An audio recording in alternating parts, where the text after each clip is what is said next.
Welcome back to Building Tomorrow, a show dedicated to the ways tech and innovation are making the world a freer and more prosperous place. I'm your host, Paul Matzko. I'm joined by Will Duffield and special guest Zach Graves from the Lincoln Network. Thanks for coming on the show, Zach. Hey, thanks for having me. And Ryan Radia, the Senior Policy Counsel at the Lincoln Network. Thanks for joining us, Ryan. Happy to be here. So today I thought we'd talk about something that's very much in the news. It's very much of the moment. I think starting early 2018 is when it first kind of showed up on my radar. Complaints about anti-conservative bias online, on social media. And so I'd like to dig into hype versus reality, dig into the different forms that takes, and just have a conversation about this concept, because whether or not it's something that tech policy folks spend all that much time talking about, and I'm not sure we actually do spend as much time on the issue as we do on other subjects. It's something that's very much in the minds of ordinary conservatives around the country, the idea that the big tech companies are conspiring to shut out conservative voices. So why don't we start with forms? Like, how is this showing up, or at least how are the allegations of this context showing up? Yeah, Zach. So, I mean, I think it's important that it's not just sort of your average conservative activists, but it's also, a big topic in a lot of recent congressional hearings with Republican policymakers in both the House and Senate who are pretty riled up about this idea that, whether it's Twitter or Facebook or even Google search or Google News being sort of, structurally biased against conservatives. I think this draws a lot out of the same tropes in the sort of conventional media bias narrative that has been in some way, shape, or form in the conservative movement for a long time, and that it's been sort of applied to the tech industry in particular, because I think the big tech companies are seen to be sort of bastions of, progressive liberal thought. If you look at, San Francisco, about 10% voted for Donald Trump in 2016. So it is hard to argue it's not a very liberal place. And so I think the jump that people are making, they're saying these big, powerful platforms, have complete control over a lot of the stuff we do to express ourselves on the internet now, or how information is filtered down to us that we use on a day-to-day basis. And since they're a bunch of liberals, therefore, maybe they're trying to conspire against us. And I think that's the theory they have here. And this has come out in a number of different specific expressions. That suspicion, that cultural belief about those who make the rules or write the code is paired with a certain lack of transparency on the firm's part, but also a certain level of ignorance amongst users and policymakers. And I think that's often the nexus of this. You get a result you don't like. You perhaps don't receive the views you expect that your op-ed or YouTube video ought to, and because you aren't quite sure how all of this works, and it does seem pretty opaque, then there's a lot of room within that uncertainty for perhaps conspiratorial thinking about what's going on. The technical term for this from the medical field is the nocebo effect. So folks have heard about the placebo effect, like where you ascribe positive benefits to something that didn't actually cause. There's no causal relationship. So, sugar pill solved my cancer, or magnets or copper bracelets or whatever, right? The nocebo effect is the flip, to ascribe negative outcomes to something that didn't actually cause those negative outcomes. So the idea that, well, look, the Twitter auto-populate field, when people start putting in my name, it doesn't auto-populate with my name, but it auto-populates with someone who I don't like on the other side of the political spectrum. Ergo, this must be a negative outcome directed at me rather than... One side is hyper-conscious of this, I think in a large part because their internet pundits matter more to them as a movement. Conservatives are more concerned and more ready to recognize bias where it may or may not exist. Thinking of that auto-populate issue last summer with Twitter, that was something that did not merely affect conservatives. All of the Chapo boys didn't show up in the drop-down list either. But Nancy Pelosi isn't looking out for those guys. Right. She'd rather they went away. Ted Cruz is pretty concerned about Diamond and Silk or whoever else you think of within that right-wing YouTube ecosystem. So I think the conservative movement in general is very sensitive about this topic. They've seen, conservative speech, the sort of what the boundaries of what is sort of acceptable speech has been shifting. They've had to sort of be on the defensive in sort of campus speech contexts for, a while. They've been losing on a lot of the sort of culture war issues.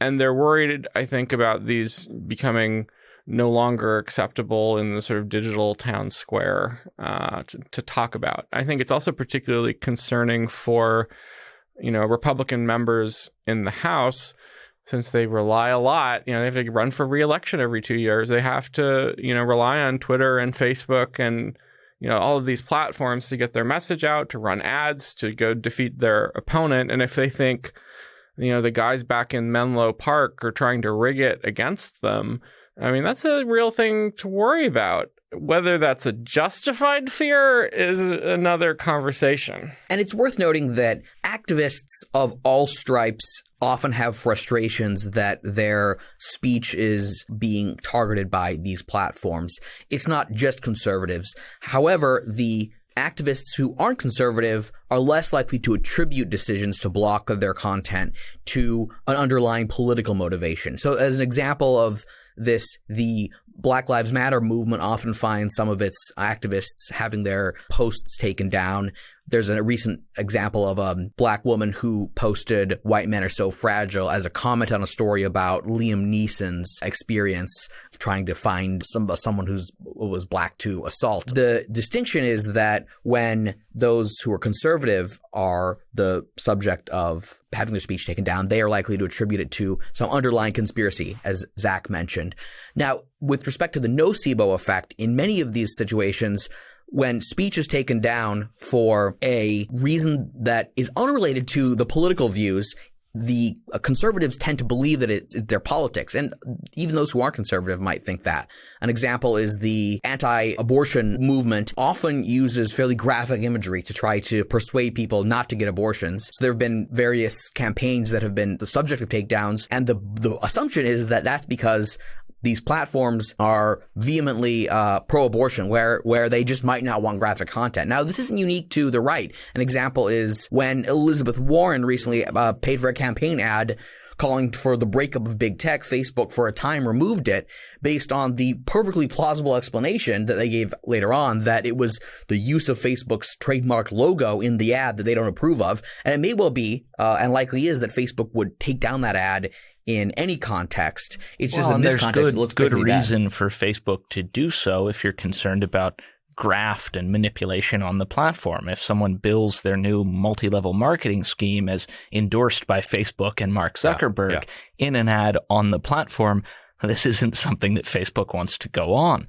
and takes us back in some ways to the legitimacy or the question of whether Facebook is a legitimate moderator of its own platform. And increasingly on the right, I see a rejection of that, a belief that, well, this is Facebook's property.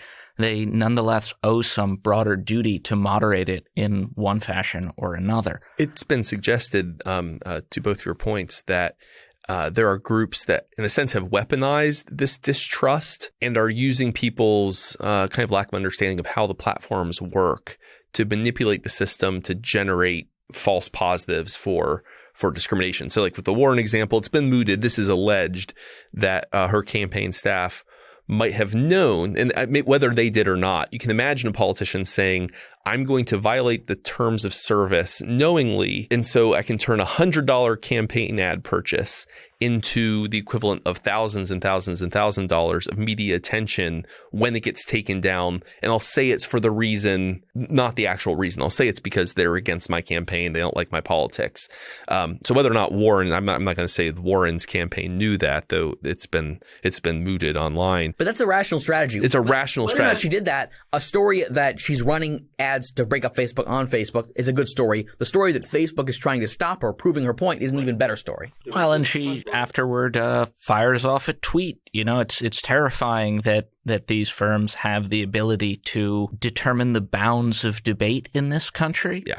And yet her complaint and the fact that it was so well covered and discussed on legacy media in print and on indicated that her premise that these firms are capable of controlling the bounds of debate was rubbish. So it's possible for there to be lots of not good faith conversation. So, and you can even imagine this too. Imagine a pro-life group purposefully using the most visceral imagery it can, knowing that it'll get blocked on the grounds of using the imagery and not, but then complain. I mean, again, this happened possibly with the Unplanned movie, which is big in the kind of new Christian right circles. That was a separate issue. It's a separate issue. The account holder there had previously in a linked account been banned such that the unplanned account, when it started getting a lot of traffic, was understood as a successful ban evasion attempt rather than anything with regard to the actual content. But where does the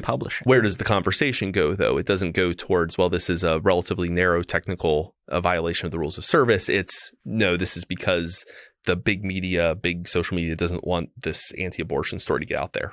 Right. And it seemed like they had some kind of a bot configured to sort of unfollow people who tried to follow them, which also would have violated the terms of service and seems to have no other purpose other than ginning up press. And again, whether or not these particular situations that's true of, we should expect to see that style of strategy in the future. I mean, I would be careful about writing off all of the people who think there's a grievance here as people who are, trying to, get free earned media. I think the bulk of, I do think it is a sort of a mainstream conservative view now that this is happening and that bias is real and it's something we should be concerned about. It goes back to a fundamental misapprehension as to how these platforms may legally govern themselves. And it's something that you see both in not right-wing, but mainstream, left of center media depictions of how CDA 230, Section 230 of the Communications Decency Act, the kind of bedrock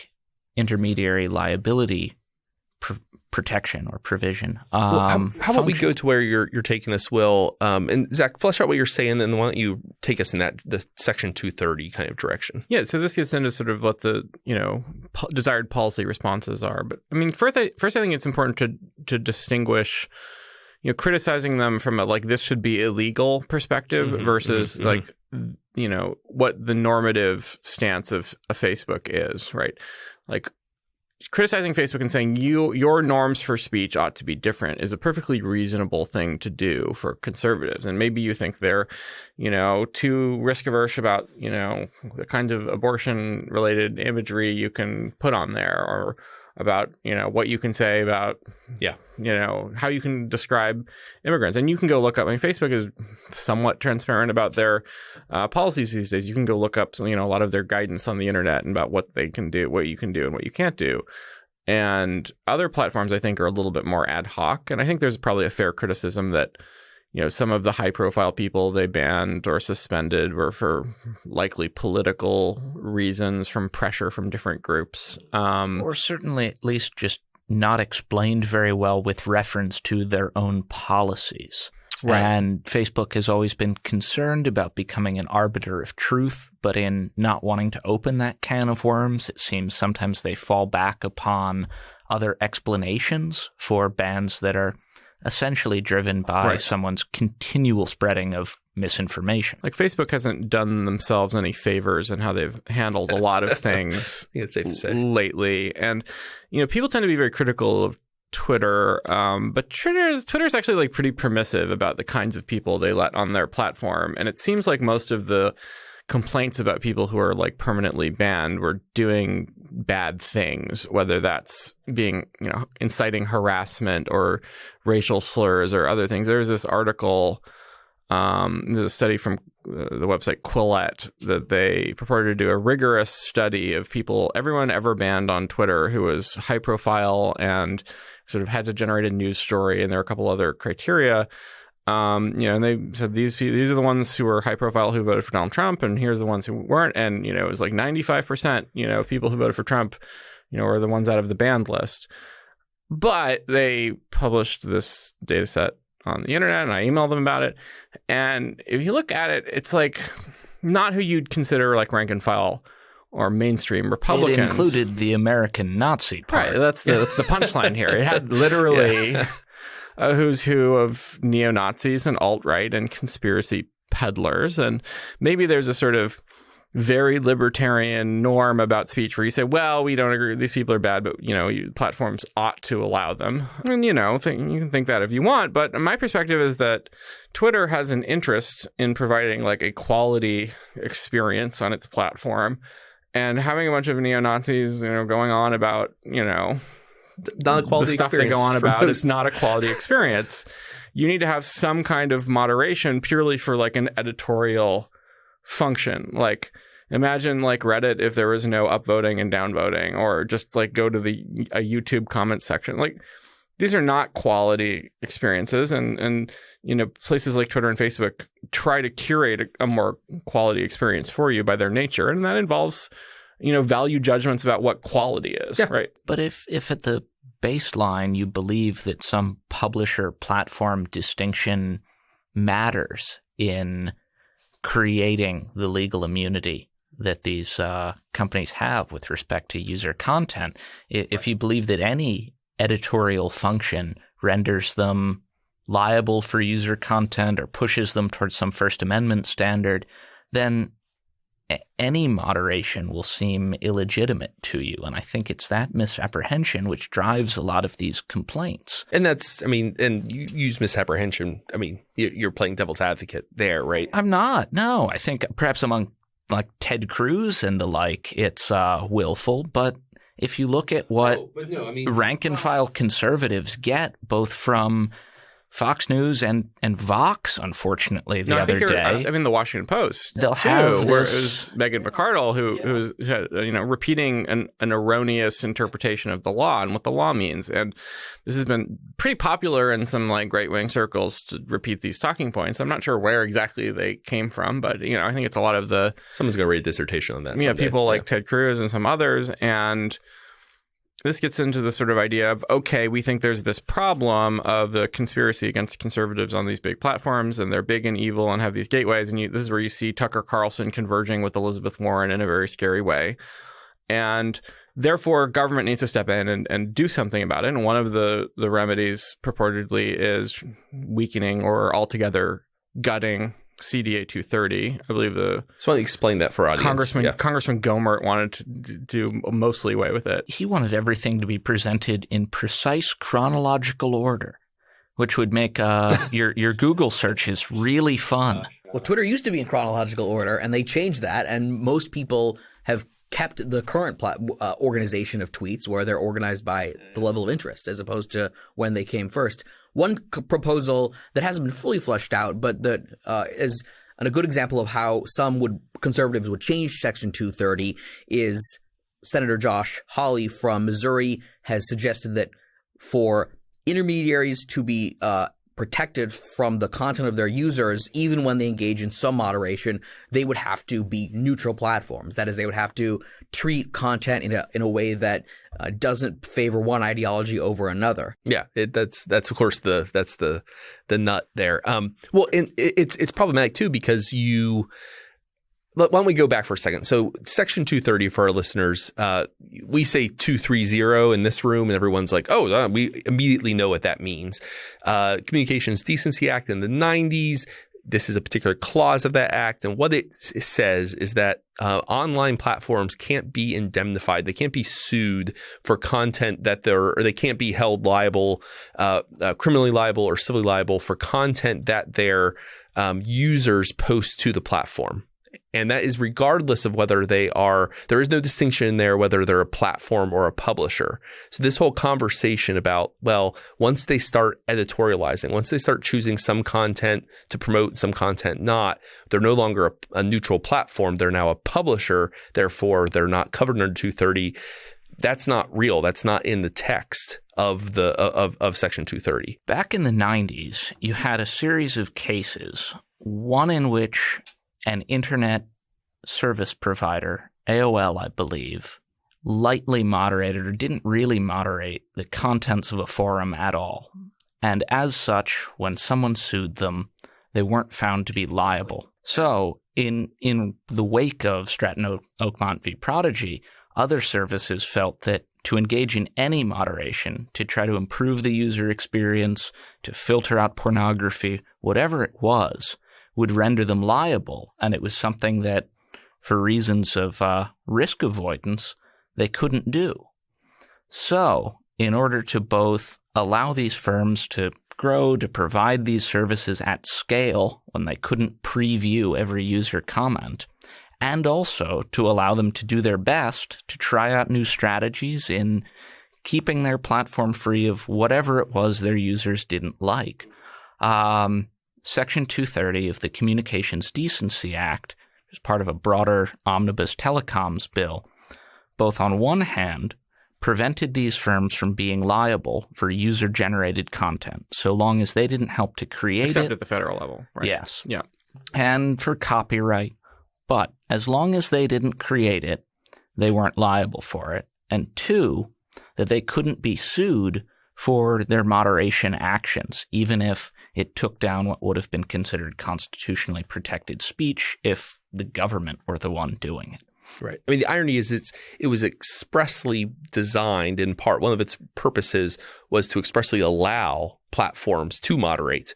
So the thing people are complaining about is the polar opposite of what one of the driving impulses of Section 230. And this was back in the 90s when both the left and right were organized together around preventing children from listening to rap music and playing that violent sort of video thing. games. So this Right. is And the rest of all of the other sections of CDA were things you probably wouldn't like very much, right? It was all big of chunks this of sort that struck down in court, I think. Yeah, it was all unconstitutional.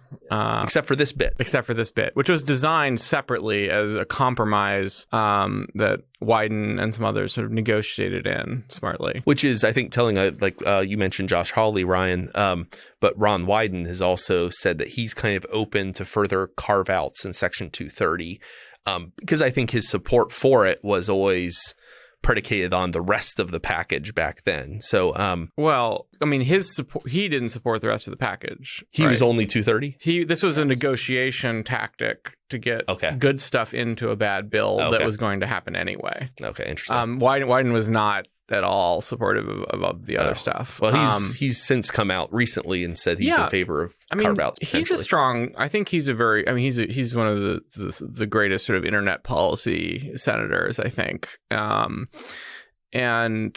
I think he's a realist about this, and that he sees there's like all kind of encroachments. We've already set the precedent that we can come in and sort of tinker with this with FOSTA SESTA, and it's going to happen again.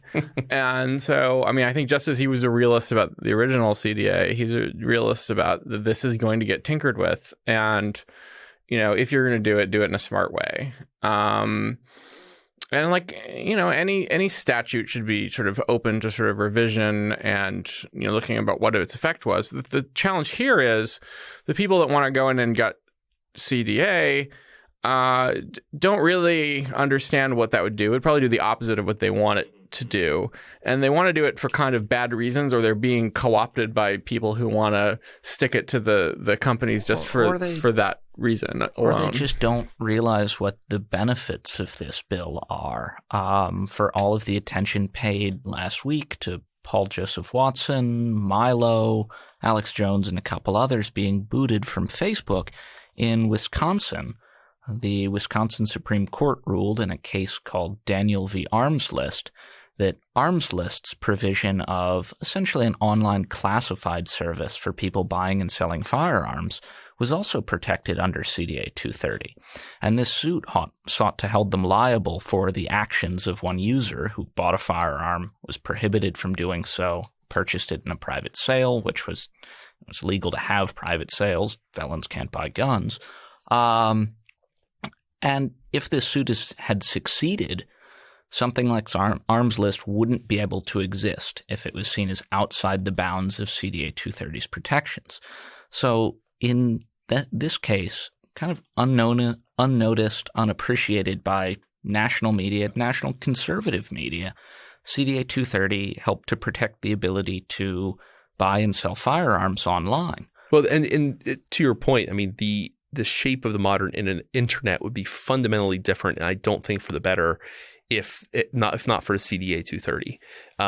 It really stood a chance that there was a wave of lawsuits. I mean, we mentioned a few of them, but there were dozens, if not hundreds of lawsuits working their way through the system at the time that could have strangled internet innovation in the mid 90s, but for 230. So if as you remove those protections, you could, it runs the risk of really damaging the kind of the future shape of the internet today. Like the stuff we're taking for granted that this exists, and we're chipping away at 230 protections. Well, this is something we talked about a little bit earlier with federal privacy legislation. Before you came along, Ryan. I think, like, in general, at least my view is that you don't want all of these sort of internet policy issues to be handled sort of by states and municipalities. You don't want cities to be able to say, you can't have your Pokemon Go like site here or else we're going to fine you. You don't want activist AGs to come in and just try and target the Google for political reasons to try and advance their career. And you want to make it easy for sort of internet platforms to come along and have a like reasonable set of standards to comply with, rather than 50 different ones that may or may not be in compliant, even like consistent. It's just not workable to expect a platform that, say, facilitates home rentals or arms sales to comply with the local and laws of every jurisdiction. But one thing that 230 does is encourages these platforms to engage in some level of moderation of controlling activity that's clearly, say, illegal or otherwise problematic, without requiring them to do everything. Were it not for this protection, sites might not do anything to protect users from classified ads or transactions that are problematic. So in the context of arms sales, for example, it's possible that websites might block selling firearms that are illegal everywhere or in most places, but that doesn't mean that they're liable every single time a sale occurs that's prohibited. In the context of home sales, there might be certain baseline standards that platform sets in terms of whether you have to have, say, a carbon monoxide detector or smoke detector that doesn't open up the platform to be required to comply with the full spectrum of local laws and rules governing home rentals. When we'd prefer that the platforms do some of this when they want to, versus giving them the dichotomy of fully comply with all of the protections or do nothing, because many of them will just do nothing if that's the option they have. In thinking about CDA's 230's protection of the ability of new firms to come into the space and innovate, and conservatives, perhaps legitimate, perhaps not, concern that, at least given the cultural inputs, the current set of large social media platforms are predisposed to hold certain biases against them, or merely not recognize their cultural signifiers, the language they use, and respond appropriately. Why haven't we seen more conservative interest in building alternatives to Facebook, Twitter, etc.? I know we've got Gab as a kind of Twitter clone for the dispossessed. There's Full30 as a firearms video platform, but more broadly, and especially the deeper down the infrastructure stack we go, the less particularly institutional conservative support there seems to be for creating alternatives. Why is that, or is there more going on in this space? Partly I feel like this isn't really that big of a deal, except on some like particular edge cases. Like, people like Richard Spencer may be suspended from Twitter, or the American Nazi Party. He's still there. He's on Twitter. They put him back, but there's some of them that were banned permanently. But by and large, like, I hang out in right-wing political circles and follow a lot of conservatives on Twitter, and in general, this is not an issue, right? If they were banning right-wing think tank people left and right, I would maybe think about, well, I wouldn't go to Gab, but I would go somewhere that I would be looking at, alternative institutions. But I don't think the need is really that great. I also think it's hard to make an alternative Facebook. Like, network effects are hard things to overcome. I think the business proposition of making conservative Facebook is not a very good one. Well, right? It doesn't need to be conservative Facebook, but merely uncapturable Facebook. Okay. Facebook that doesn't respond to NGOs, or like absolute free speech Facebook. Potentially. Isn't that 8chan? Yeah, that's right. We already have that in the... Well, and the absence of a platform like you described that doesn't engage in blocking speech that's protected by the First Amendment, which is to say the vast majority of speech, unless it's inciting imminent lawlessness or in some limited cases is false or copyright infringing, the absence of such a platform is a testament to the fact that most users don't really want that. Some certainly do, but they're not willing to give up the fact that they want to be around the majority of other users by being affiliated with a platform like Facebook or Twitter or YouTube or Instagram that engages in some degree of moderation. So it's the desire to have some moderation going beyond the First Amendment, and the fact that, with the exception of those edge cases, as Zach mentioned, most platforms most of the time allow ideologically controversial speech to flow freely. If users didn't want moderation and they wanted more ideologically extreme speech, we might see a platform emerge and thrive. But so far, that hasn't happened, and I don't think it will. If I can make another point here, just drawing on my own expertise for a moment. So I've written about the history of the fairness doctrine of attempting to guarantee equitable treatment of a swath of political views on the radio in the 1960s and 70s. And there's some cautionary tales from that attempt. And it's not completely dissimilar from what Hawley is intimating when he talks about fighting viewpoint discrimination. So there's a sense in which it's kind of a fairness doctrine for the internet age. You can imagine a future in which that's true, in which these platforms are told that if you're not allowed to air only conservative content or host only conservative users, you have to have folks from across the political spectrum, right? And the problem with this is that even during that conversation over the fairness doctrine in radio, there was this confusion over whether someone has a right to speak or a right to be heard.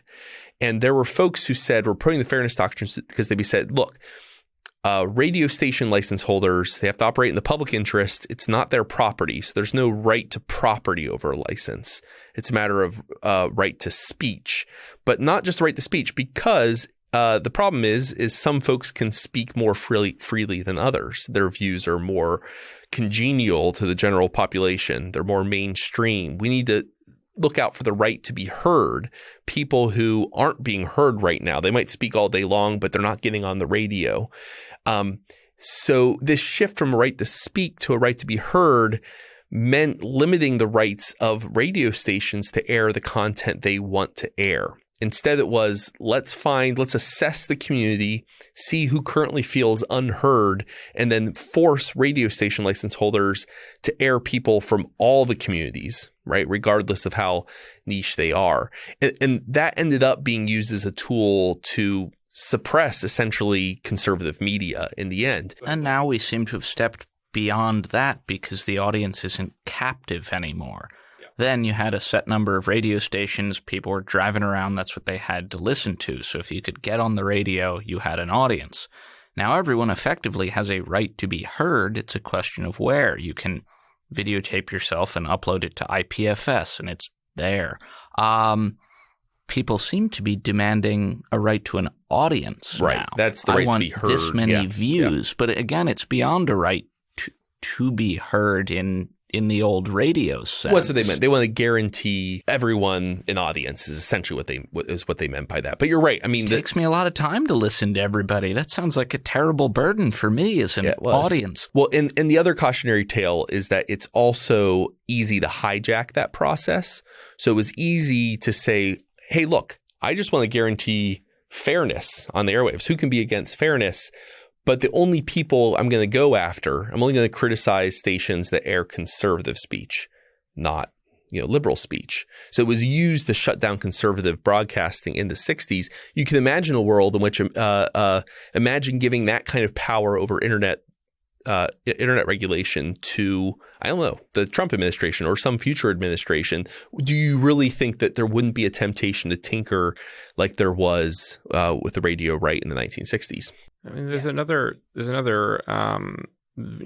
approach that I've heard from people in the administration who, going to your earlier point, have talked about the policy for Facebook that we should mandate is the First Amendment, and they should, anything that is within the First Amendment, they have to run it, and that's certainly and you also see sort of the other side of this where Zuckerberg is talking about, well, we want to enshrine all of our moderation practices in law. So, and you can see why that'd be convenient for Facebook, because they can say, hey, look, don't blame us. This is enshrined in law. These are not decisions we're making. Yeah. The way the ATR is currently valuable to them in that they know Right. if a group shows up on it, they don't get a Facebook account. And that's that. No questions. I mean, I'm going to kick this to Ryan as the, a legal expert, but what would Facebook, where the moderation standard is just the First Amendment, what would that look like?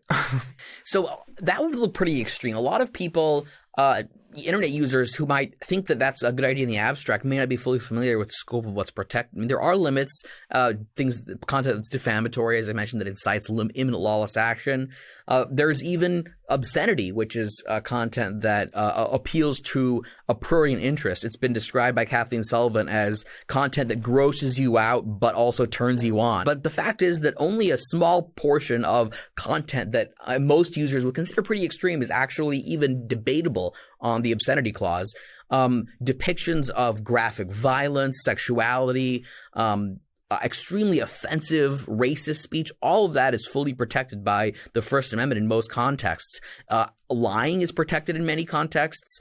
Animal crushing videos depict speech about soldiers and wartime activities being maligned, protesting gay weddings, funerals of soldiers who died on the battlefield. All of this is protected. And a platform that allowed all of the speech, those do exist on the internet, and they're not places that a lot of people want to spend time on. Right. It's understandable that no platform wants to go there, at least no major platform. So the underappreciated in my mind, or I haven't seen much engagement between advocates of this First Amendment standard, algorithmic filtering and surfacing. When you're friends with 1,000 people on Facebook and you open that news feed, it doesn't just show you a chronological ordering of the things they have posted, but I'm not sure under a First Amendment standard how even something like the Reddit upvote downvote system, or the fact that more of your friends engaged with a post about a party coming up and therefore it would show up at the front of your feed instead of some political post that nobody really liked, and how the application of a First Amendment standard would weigh in on those sorts of questions. Because when we get into deboosting or any of these other questions of algorithmic or surfacing bias, it doesn't seem as though it would have much to say there. So it's interesting to see how the right is shifted on this, away from all that nonsense free market stuff and towards, the government needs to fix this. But they've also started adopting a lot of the kind of language and concerns of the sort of far left progressives who've been talking about algorithmic neutrality and algorithmic bias in a slightly different context for quite a while, and have a pretty robust literature on it.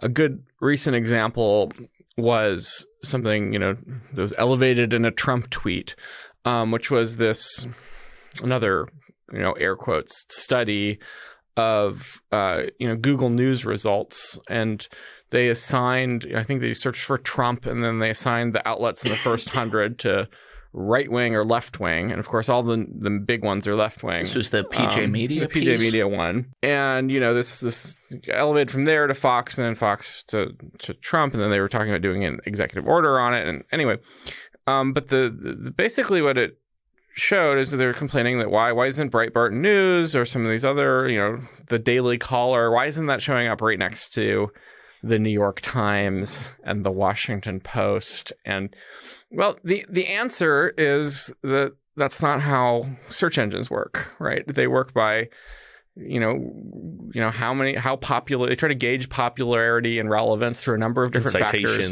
Yeah. One of the big ones sort of approximates traffic and backlinks, and it shouldn't be a big surprise to anyone who has a sort of minimum technical understanding of this, that the big popular sites are the ones on top, right? And, so, their outliers were like the Wall Street Journal and Fox News. And, well, that's because those are big, right? And you can maybe criticize Google for, making an editorial decision to prioritize big established firms, but doing that's news. The editorial decision that our society basically makes already with respect to the status we accord to these different institutions. So I think if you look at a lot of these sort of bias in algorithms versions of the anti-conservative bias stories, A lot of it's just like not understanding the technical underpinnings of the technology that you're worried about, right? Or simply resenting it. You would like Google to correct this sociocultural bias for you. Here's where you Why want your is it? fairness doctrine to come in and say that, well, we need to put extra weight to all of the Breitbart links that come in, and that way we have fair and balanced reporting. It's the question of I mean, fair and balanced is the right phrase. Balance is different than fair, actually. So balance just means we're going to take a set of issues, and we're going to guarantee that there's as many Republicans as Democratic viewpoints represented. Balance is 50-50, but it turns out there's lots of issues that Americans are not split 50-50 on, right? So does that mean on an issue where 90% of Americans agree, you need to give them only 50% of the, right? Like, and there are some issues where there are more than two viewpoints. Right. We used to think that there was only one viewpoint on are Nazis good? Well, there actually are more. There's more than one viewpoint on that issue. Or things like free trade, where it used to be that many on both sides of the political aisle were broadly supportive. That's not the case right now, of course. So the question is, do you give say airtime or web space to views based on how popular they are? Is it just a popularity contest, or is it based on a baseline threshold of whether a view is considered meritorious, and who decides that question? There's no good way of making these ideological judgments that isn't profoundly messy. And then even when you do try to go down that path, there becomes the question of whether sort of facially neutral policies are having disparate impacts based on different viewpoints. If Twitter has a policy, as they do, to ban targeted harassment campaigns, well, that may affect a user like Mila, who was banned from Twitter, more so than it affects a particular prominent speaker on the left. That doesn't mean that Twitter's anti-harassment policy is anti-conservative bias. It just means that some legitimate policies happen to correlate with conservative or liberal views. But what do you do about policies that, or how should conservatives approach policies that do seem on their face political in a sense? If you looked at Twitter and its dead naming policy, on Twitter you can't refer to a trans person by something other than their preferred pronoun. Given that, at least I understand, conservatism in the United States to, in many cases, reject the necessity of using those pronouns or of respecting that choice as to gender. How should conservatives understand a policy that prohibits the way linguistically they approach this issue?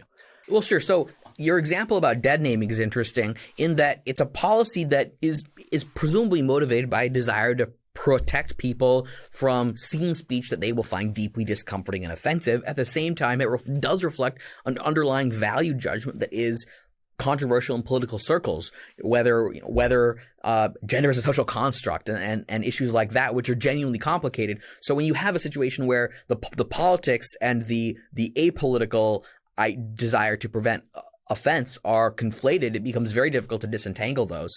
So it's not a question that it has any easy answer, and again gets to the fact that when any platform is making these value judgments, it's going to have some political repercussions. I mean, we think back to a lot of the debates over speech over the airwaves. It was conservatives who wanted the censorship to occur because they thought that messages were offensive to community values, even though those messages might involve things that many children perhaps would not want to see. So it's very difficult to disentangle the political aspects of a policy from the apolitical. I want to put a little bit of a different approach. I think there's a lot of these examples we can just sort of like knock down easily, and there's a lot of bad studies out there claiming anti-conservative bias.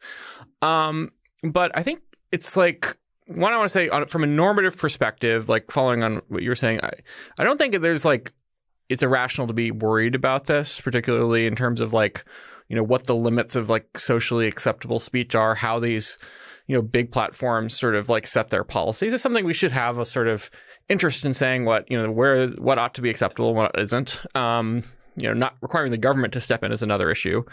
And then the other thing I want to say is that, there are a lot of bad arguments for this out there, but I think what we should try to do as people who are maybe a little skeptical of this is just steelman their arguments for them, because I think they're going to get there eventually. And I think there are like steelman versions of some of these arguments that aren't easy to sort of like brush off, just on the side, right? Like, I think you could, similar to what some of the left's argument is around sort of AI being biased, you could make similar arguments around, well, Facebook and Google aren't deliberately trying to, go after conservatives, but they inadvertently do so because of the way they set their algorithms, and the like priors of the people in liberal Silicon Valley just sort of seep down. Or the mid and low level sort of moderation people who are making these decisions are given too much power and too little transparency. And since they're all a bunch of liberals sitting in Silicon Valley somewhere, they can use their discretion, like Facebook's trending topics, and say, I'm going to, crusade for social justice and downrank this thing that involves, Tucker Carlson and not this other thing, right? Yeah. And I think, it's hard to sort of debunk those kinds of arguments. Yeah.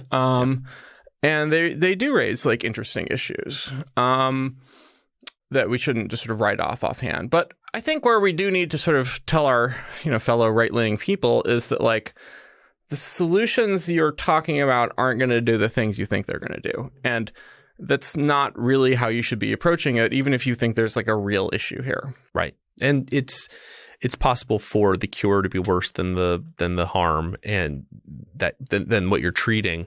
This was true with the fairness doctrine.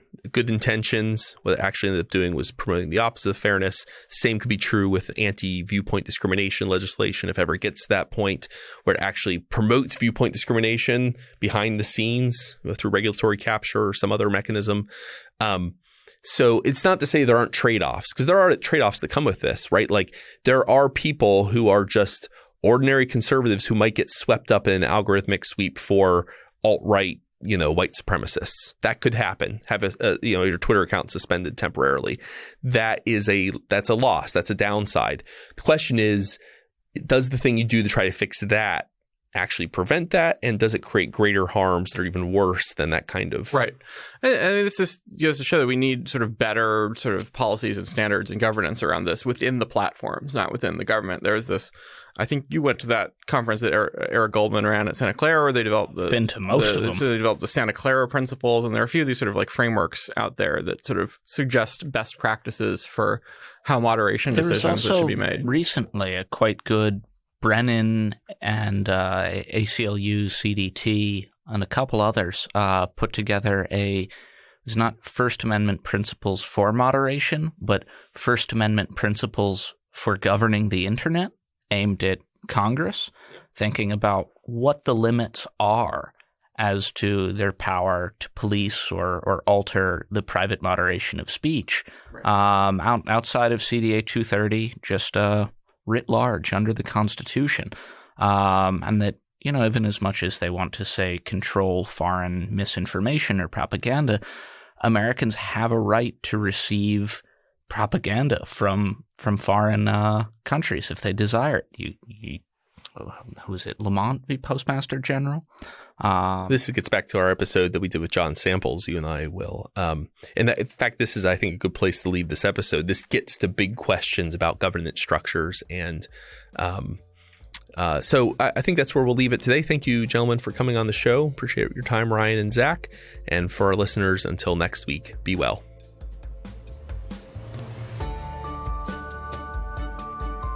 Thanks for listening. Building Tomorrow is produced by Tess Terrible. If you enjoy Building Tomorrow, please subscribe to us on iTunes or wherever you get your podcasts. If you'd like to learn more about libertarianism, find us on the web at www.libertarianism.org.